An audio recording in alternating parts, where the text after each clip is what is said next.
there's a view that concepts such as sustainability are not hard issues, and yet you're saying it's as important as the P&L. Yes, I mean, the reality is in order to operate a successful P&L, we have to have a social license to operate.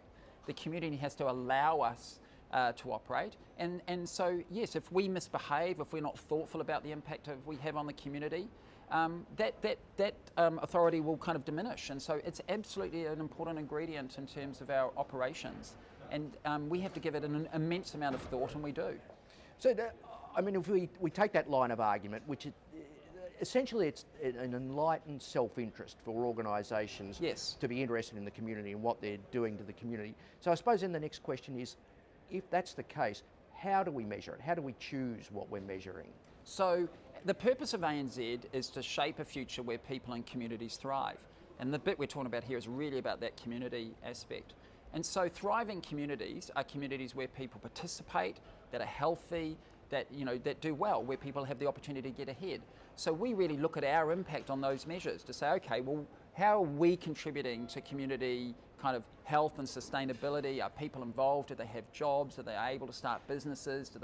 Is the community itself in terms of the environment a healthy one?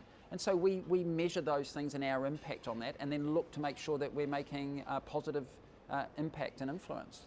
There's two that come up, and the bank again has been involved over a decade now with financial literacy is one, and the carbon intensity of the economy is another. Can you tell us how, in those two in particular? Yeah, well, that's exactly what I mean in terms, so the financial literacy one is really about this economic participation. A thriving community is one where people are involved and feel they have opportunity. And from an economic perspective, that means just kind of understanding finances and how they work, and budgeting and how money works, etc. So we have a role in providing a bit of an education in collaboration with others so that people can feel that they have enough skill to participate. So it's a very relevant thing for us to do. I'm really proud of the work we do with financial literacy. On the other side of the kind of the environmental piece, it's really, again, a healthy community is one that's obviously sustainable from an environmental perspective, right?